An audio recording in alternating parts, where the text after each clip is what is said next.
Esta es mi cámara. Muy bien, continuamos con más contenido en su programa Agenda Libre. Yo soy Charlie Carvajal, estamos en el canal 69 de Claro y Aster Tora TV, el canal que te gusta, que cubre toda la República Dominicana y mucho más allá. Transmisión al mundo online en tiempo real a través de nuestro streaming de video en High Definition. También transmisión en redes sociales y la poderosa plataforma de YouTube Tora TV con más de 700,000 suscriptores.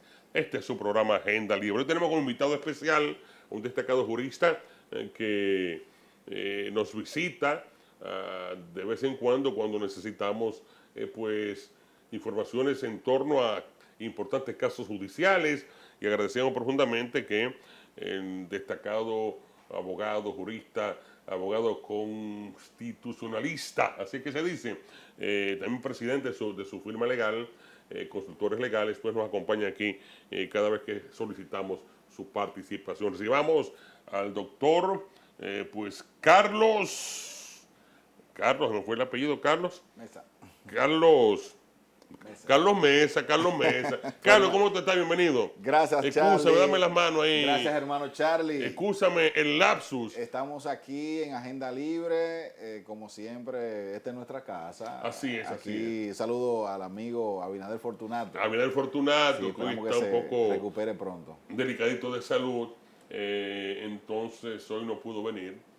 Pero no es que él está bien, sino que hoy le tocaban pues chequeo. el chequeo rutinario de las Esperemos, 80,000 millas. Le deseamos pronta recuperación. Sí. Carlos, el caso del abogado influencer Ángel Martínez se ha ido complicando. Yo creo que tú me expliques realmente qué es lo que va a pasar con Ángel Martínez. Ya tiene varias demandas por difamación e injuria, tiene varios impedimentos de salida. En esto como que existe el cúmulo de demandas y el cúmulo de impedimentos de salida, como el cúmulo de penas. Aquí no hay cúmulo de penas, pero aparentemente hay cúmulo de impedimentos de salida.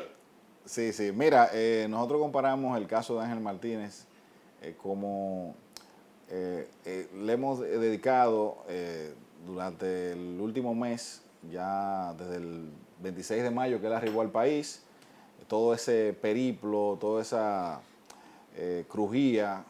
Nosotros hemos dicho que es una cruzada lo que Ángel Martínez ha realizado durante todo este tiempo. Y es una locura jurídica. Es Sí. la única forma de denominar lo que Ángel Martínez está viviendo hasta este momento. Una locura jurídica, sin precedentes en la historia jurídica nacional. Carlos, hay gente que creen que este apresamiento de Ángel Martínez no ha sido un caso que ocurrió de por sí, de forma natural, sino que hay sectores poderosos del gobierno que han movido fichas para que esto ocurra. Ha llamado poderosamente la atención el hecho de cómo es posible que ya un barco crucero en alta mar haya sido detenido con lanchas rápidas, helicópteros, para detener a un individuo como si fuera un vulgar pues delincuente, como si fuera un terrorista, y detener un barco lleno de turistas en alta mar. ¿Cómo ocurrió eso? Mira, lo primero es decir que ya es un hecho no controvertido. Él fue apresado en alta mar, como tú bien dices, a bordo del MC World Américas, un crucero emblemático, que es uno de los más emblemáticos de Estados Unidos, que transporta alrededor de unos 4,000 o 5,000 turistas. Iban a bordo, según el reporte, unos 3,000, más de 3,000 turistas. Y evidentemente que es una locura, como dije anteriormente, porque en qué cabeza del mundo cabe que tú tuviste, porque ellos tuvieron la oportunidad de apresar a Ángel Martínez En el puerto. Durante el puerto, y entonces luego de que ya tiene un gran trayecto en alta mar, es interceptado. Hay una imagen por ahí que la publicó, la primera persona que filtró esa imagen fue un influencer también, donde ya se nota que él es apresado en el interior de la embarcación. Es decir, por si dicen, no, pero que no fue en el barco, fue fuera, hay una foto inédita que evidencia que fue al interno de esa embarcación. Entonces ahí se rompieron o se violaron una serie de leyes de carácter marítimo, de carácter Naval. naval, pero leyes de carácter internacional que pudieron poner en peligro las relaciones diplomáticas entre los Estados Unidos y la República No, y un Dominicana. paréntesis, Carlos, es probable que este apresamiento en un crucero que tocó Puerto Dominicano con este aparataje de lanchas rápidas, helicópteros, personas con armamento de guerra, pues esto afecta a la imagen del turismo. Afecta la imagen del turismo, entonces nosotros entendemos que fue un desbordamiento, porque armar un operativo militar a ese nivel desproporcional para ejecutar una orden de arresto irregular, yo quiero que tú sepas, porque lo primero es que no tenían una orden de arresto por el caso por el cual se presume que fue apresado, que fue la orden de rebeldía que se emitió por la novena sala penal del Distrito Nacional en el caso vinculado a Guido Gómez Mazara por presunta difamación e injuria, un caso que ya había extinguido a raíz de un acuerdo que él arribó con el reconocido abogado político. Pero fíjate que hay un dato, y es que para entrar a la embarcación, evidentemente no presentaron ninguna orden judicial. Un barco es, evidentemente, es tu morada, pero es una propiedad privada. Entonces ahí se violaron todos los protocolos. Pero y representa el origen de la nación de este barco. Sí, de un correcto. barco norteamericano, un barco europeo, usted está violando sí. normas internacionales. Pero es mira, como si fuera una embajada. Pero eso fue, o sea, vamos a ver, ese fue el inicio. Luego el periplo, la cruzada que Ángel Martínez ha tenido que hilar a lo largo y ancho del territorio dominicano, y nosotros le hemos acompañado como abogado, se han destapado situaciones puntuales que evidencian que el apresamiento de Ángel Martínez obedeció a situaciones irregulares cometidas por los propios acusadores particulares de Ángel Martínez. Y paso a explicarme. El caso que finalmente fue llevado al día siguiente, luego de su apresamiento en Puerto Plata, es llevado a la segunda sala. Él lo dirigían a la novena sala, pero ese caso se había extinguido y se toparon con la orden de rebeldía emitida por la segunda sala unipersonal del Distrito Nacional. Y ahí lo llevan, ahí lo acompañamos, ahí están las imágenes. Okay. Y ahí luego eso es ya a la salida de él, pero ya se le había dictado, ese día se supone que nosotros fuimos a conocer el levantamiento de una rebeldía, que era algo sencillo, era simplemente presentarlo a él ante el tribunal y que el tribunal le levantase la rebeldía que había dictado en el 2021, pero ahí nosotros fuimos sorprendidos por los abogados del diputado Goris Moya, y en vez de pedir el levantamiento, ellos pidieron que se le impusiera medida de coerción. Eso fue algo sorpresivo. El tribunal accedió y le impuso la primera medida de coerción consistente en presentación periódica e impedimento de salida del país. Ese fue el primer impedimento que le colocó. Luego de ahí, emprendió la cruzada con el caso vinculado al empresario Anulfo Gutiérrez de Santiago, luego de que nosotros nos presentásemos allá, y en el de Santiago se dio una situación atípica, y es que él, a pesar de que no fue a una vista de conciliación, que fue convocado el día 3 de junio, pero nosotros sí, como su abogado, lo acompañamos, es decir, fuimos ante esa fiscal, la licenciada Lía Collado, y le representamos como su abogado, y le dijimos y le presentamos la excusa médica de que él se encontraba precisamente ese mismo día ante una revisión médica porque él tiene 2 stents de esas 2 arterias en el corazón y la situación de salud de él estaba muy deteriorada. Le explicamos todo eso y le pasamos amablemente toda el historial médico de él, incluyendo el de Estados Unidos. De forma sorpresiva, él es apresado el día 8 porque presuntamente no compareció a esa vista de conciliación. Es decir, Charlie, yo quiero que tú sepas que Ángel Martínez es la única persona que le han ejecutado una orden de arresto por no asistir a una vista de conciliación. En la vista de conciliación no se apresa a nadie o no tienen consecuencias jurídicas si no ha inobservado o se ha ausentado por lo menos al menos en dos vistas consecutivas. Pero a Ángel Martínez se la ejecutaron a la primera.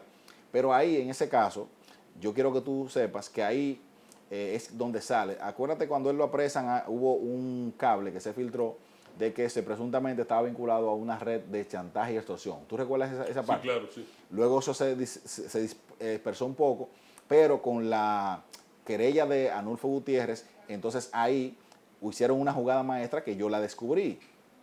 ¿Cuándo yo descubro esa jugada maestra? Yo la descubro luego de que tenemos el expediente del conocimiento de la medida de coerción en la jurisdicción permanente de Santiago, y es ahí donde cuando yo veo el expediente veo que Anulfo Gutiérrez, la fiscal investigadora, le realizó 2 entrevistas en fechas diferentes. Me explico. El día 3 de junio, cuando yo acompañé y me reuní con la fiscal y con la abogada de Anulfo Gutiérrez, que habíamos quedado en que Ángel Martínez iba a pedir disculpas y ellos así lo aceptaron, pero evidentemente que esa no era la naturaleza, ese no era el interés. Tenían algo marcado y Anulfo aparentemente volvió a la fiscalía luego que yo me fui y fui entrevistado por esa fiscal. Ahí él dice que él acusaba a Ángel Martínez porque la había difamado con unos videos y se quedó ahí. Pero luego del apresamiento de él el día 8, unos días después, que lo apresaron también, tú sabes, fue aquí cerca, en un hotel de la ciudad. Claro, claro. Lo apresaron a lo interno de ese hotel. Él se estaba hospedando en la 5ª planta. No sabemos cómo entró el Ministerio Público y la policía. Pero tú sabes quién fue a buscar a Ángel Martínez.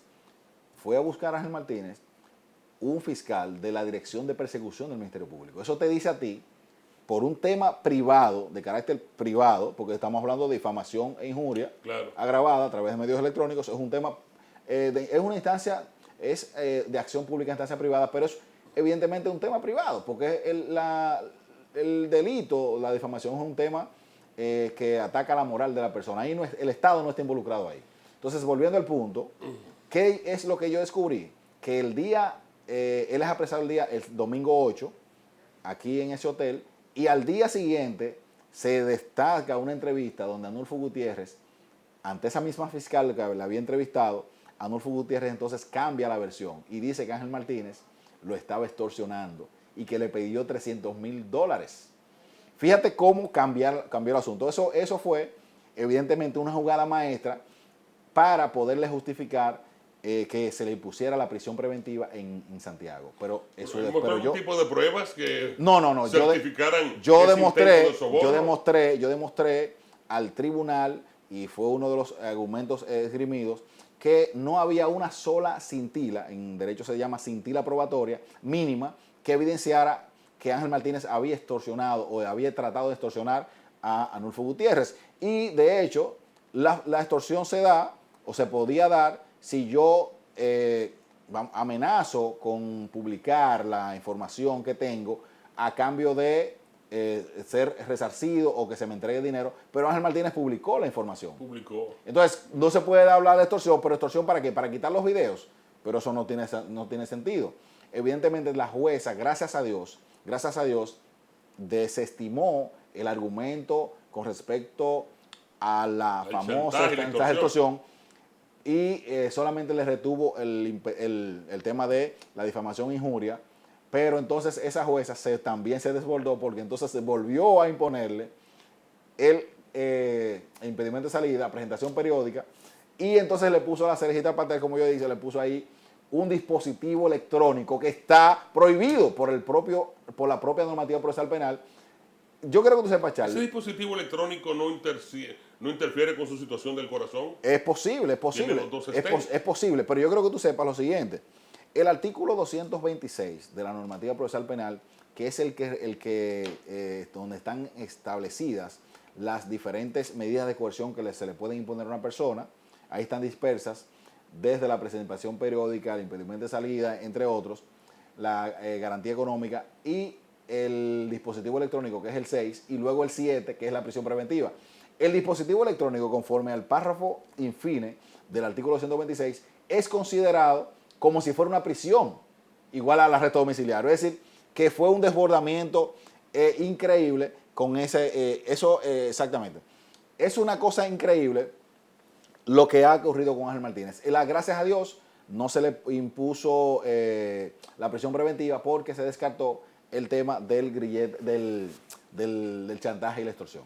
Carlos, ante tu narrativa, nos queda la pregunta de que si este despliegue de recursos, helicópteros, armamento de guerra, fiscales, el gobierno, alguien del gobierno ha tenido algún tipo de participación en este caso. Mira, lo que se ¿Está presume, la influencia del sector del gobierno? no, es lógico, porque no hay forma humana de pensar que por un tema meramente privado se va a operativizar eso al más alto nivel.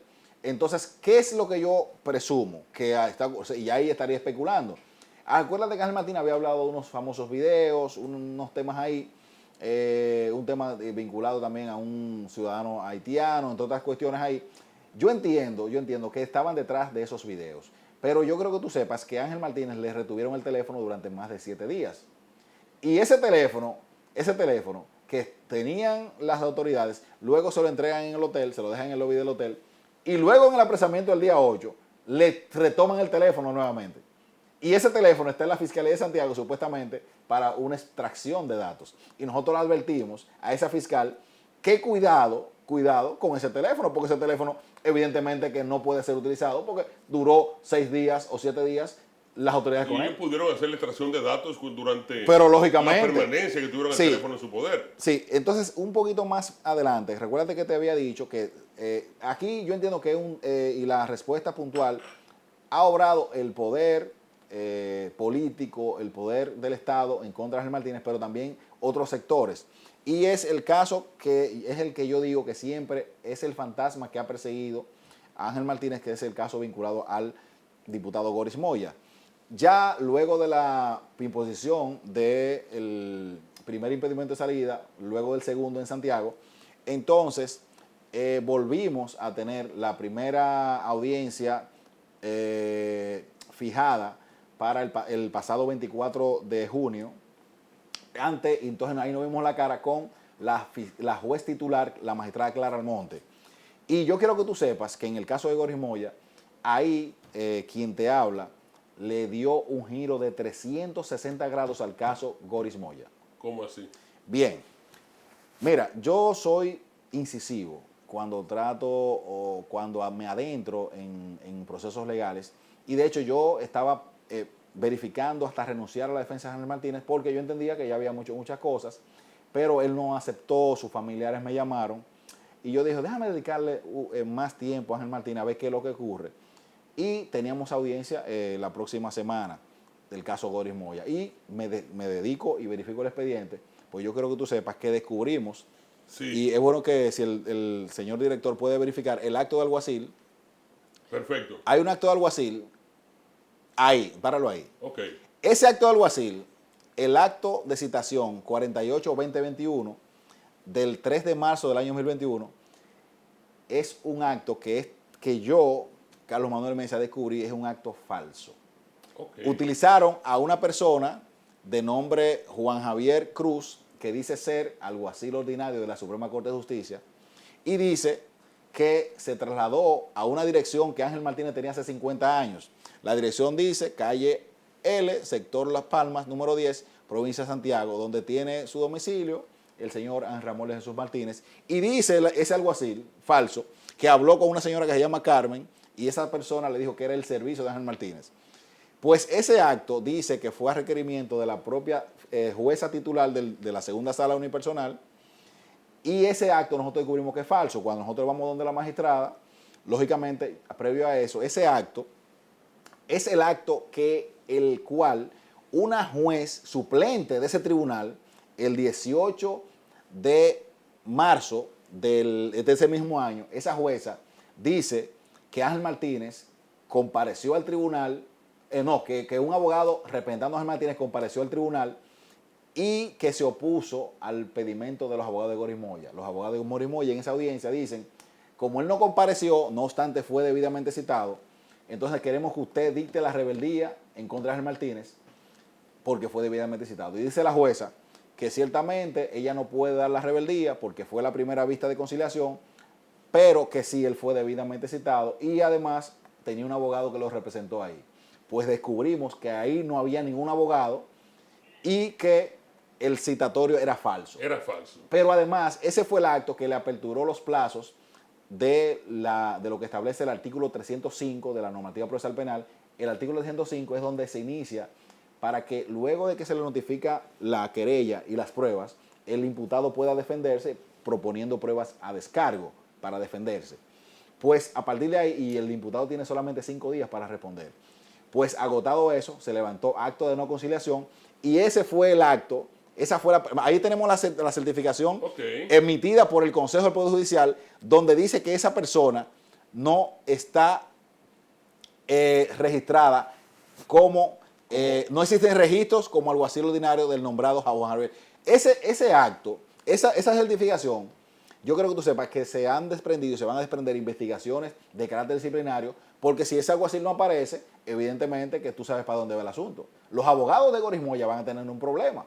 Claro. Pues gracias a Dios, en esa audiencia, de documentos. Sí, pero gracias a Dios, en esa audiencia, la jueza, la magistrada Clara Almonte, una juez responsable, nos acogió los argumentos arguidos por nosotros como defensa de Ángel Martínez, le repuso todos los plazos a Ángel Martínez, se molestó bastante y dijo que si eso hubiese sido ella, eso no ocurre, porque ¿cómo es posible que dijeran que una juez suplente. Y dijo, realmente hubo una juez suplente. Hubo una juez suplente, sí, de nombre Harold Rodríguez. Y ella se molestó con esa misma juez, porque ¿cómo es posible esa juez permitiera eso en su tribunal? Eso fue una vergüenza, pero yo quiero que tú sepas que previo a la audiencia, el día anterior, es decir, el 23, tú sabes, o sea, en el fin de semana que yo le dediqué a Ángel Martínez, claro, como te dije, que descubrí este tipo de cosas, yo me puse a realizar un escrito. Tú sabes, por ejemplo, lo que puso fin a la Segunda Guerra Mundial. Fue la bomba que el Estados Unidos tiró en Japón, Hiroshima y Nagasaki. Y recientemente, esa bomba acabó la guerra ahí mismo. Pues recientemente, Estados Unidos en Irán lanza una bomba atómica que paró el asunto y se dice que Donald Trump va a ser el premio Nobel de la Paz. Sí, pues yo, ese fin de semana, produjo un documento que yo le hago la comparación con eso, porque ese documento que yo preparé, adivina cómo se llama, es un documento ¿sí? Sobre la proporción de los incidentes y presentación de las pruebas a descargo que a Ángel Martínez se le desconocieron. Y ahí, Charlie, quiero decirte que yo aporté las pruebas de Ángel Martínez, aporté más de 20 videos vinculados al diputado Goris Moya, reportaje del Listín Diario, reportaje de o sea, que Ángel Martínez hacía eco de informaciones publicadas en otros medios. Pero tú estás sentado, ¿verdad que sí? Claro, me agarro. Agárrate. ¿Tú sabes quiénes son los testigos de Ángel Martínez? Sí. ¿Cómo se llama la dueña de este canal? Doña Claudina Pérez. Ella es testigo de Ángel Martínez. Ok. ¿Te suena el nombre de Antonio Carbone? Antonio Carbone, que ha sido abusado por la justicia. Antonio Carbone es testigo de Ángel Martínez. Lo han estafado. ¿Te suena el nombre de Ricardo Nieves? Claro. Ricardo Nieves es testigo de Ángel Martínez. Oiga esto. ¿Te suena el nombre de Remberto Pichardo? Abogado, destacado abogado. Esa es testigo de Ángel Martínez. Y por ahí María se va, como yo digo. Pero inclusive Alicia Ortega es testigo de Ángel Martínez. Ok. Y todas las personas que se han referido a esa persona son testigos de Ángel Martínez. Pero yo quiero que tú Ángel Martínez no inventó una información. Ángel Martínez se nutrió de lo que hemos publicado en diferentes medios. Sí, pero yo quiero que tú sepas que la bellaquería o la inobservancia de esos abogados, yo entiendo que son los abogados, porque Goris Moya no es abogado y él no sabe lo que ese alguacil hizo. Esa bellaquería de ese alguacil que citó en el aire y evidentemente que... Pero la jueza dijo que todo lo que se haya derivado de ese acto es nulo. Es nulo. Es nulo, totalmente nulo. Es decir, que Ángel Martínez, la jueza le retribuyó todos sus derechos fundamentales. Pero yo quiero que tú sepas que la inobservancia de esos abogados del señor Goris Moya fue tan tal que aportaron el expediente de Goris Moya cuando él fue descargado por la misma segunda sala en el año 2000 y descargado de caso de narcotráfico. Perfecto. De narcotráfico y lavado de activos. Una cosa que cuando yo lo leí yo me engranojé, Cuando yo vi todos esos testimonios de todo lo que ocurrió allí, hermano, fue fuerte. ¿Quién fue la jueza que lo descargó? Fue una jueza unipersonal, no recuerdo el nombre, pero el fiscal litigante fue el magistrado Villanueva. Recuérdate, el fiscal que fue luego director de lavado de activos. Ok. Oye, me fue Fiscal increíble. antidrogas. Fiscal, no, pero él fue de lavado de activos. Pero ese caso cayó en la jurisdicción de San Cristóbal, entonces ahí es donde se confirma el descargo. Y yo no quiero meterme para San Cristóbal. Una jurisdicción, la de San Cristóbal, donde se presta a diferentes situaciones extrañas. Mira, yo no sé, ellos depositaron eso para decirme, mira, mi cliente fue descargado, pero hermano, ¿cómo tú depositas cosas así? Cosas que estaban ya enterradas en el pasado, ¿cómo tú la traes al presente? Cosas que nadie sabía de eso. Ese es el error. O sea, tú te arriesgas trayendo cosas así y poniendo demandas por difamación e injuria, porque ahora, ¿qué va a pasar? Entonces, son de las cosas que nosotros hemos dicho. Y quiero que caigamos a lo que ocurrió en el día de ayer. Perfecto, sí. Sí, mira. Ya estamos en la parte final de este conversatorio.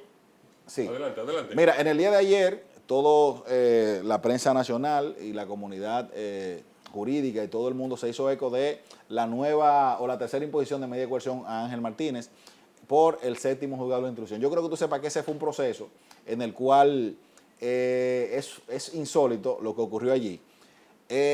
Lógicamente, la Procuraduría General de la República en su página oficial publica esta noticia. Sin embargo, nosotros que estuvimos allí durante hora y media, debo de admitir que abusé, o sea, nuestra defensa como abogado de Ángel Martínez fue arrolladora con los argumentos del Ministerio Público y con los abogados de la señora Milagros de Champs Germán. ¿Qué pasa? Que yo planteé un incidente, o planteé 5 incidentes, que prácticamente el juez no quedó, es decir, tambaleé mucho al juez y de hecho tuvo que adentrarse en analizar lo siguiente. Y eso es algo que yo entiendo que la comunidad jurídica debe comprender esto. Perfecto. Tú sabes que a Ángel Martínez lo que le están ligado es que violó la ley 5307 sobre crímenes y de tecnología, difamación e injuria penal especial o injuria agravada, cometida a través de medios electrónicos. La 5307 es una concepción del Convenio de Budapest. El señor director tendrá el Convenio de Budapest por ahí. ¿Cuál es la tesis nuestra? Porque nosotros planteamos, tú sabes que Ángel Martínez, todos los videos, él tiene 10.000 videos en su plataforma. Abórdame sobre este tema, sobre este convenio. Mira, Ángel Martínez tiene 10.000 videos en su plataforma y todos los videos dicen, yo soy Ángel Martínez, transmito desde los Estados Unidos. Ángel Martínez transmite de los Estados Unidos apegado a la primera enmienda de los Estados Unidos y la libertad de expresión, libertad de prensa. ¿Cuál es nuestra tesis? Que Ángel Martínez, ningún tribunal, ningún fiscal de la República Dominicana le puede judicializar porque se viola el principio de territorialidad. O sea, donde se cometió el hecho es donde se debe de juzgar. Entonces, ¿cuál es lo que nosotros planteamos? También planteamos que si le retuviera competencia, entonces se declarasen inaplicables los artículos que tienen que ver con la vinculación del delito cometido en el extranjero a República Dominicana. ¿Cuál fue el error del legislador? Sí. Esa 5307 es una concepción del Convenio de Budapest, que es cuando los países se reunieron para tratar el tema de la ciberdelincuencia, el ciberdelito. O sea, Carlos, significa con tu explicación que ningún tribunal de República Dominicana podía, este caso que se originó en medios que transmitían desde los Estados Unidos. Con plataformas estadounidenses. No podía entonces. Pero ¿dónde está el problema? Que cuando legislaron sobre el tema de... Se acabó. Vamos, ya para finalizar, demos un minuto para un minuto. Para que él pueda sintetizar. Sí, un minuto.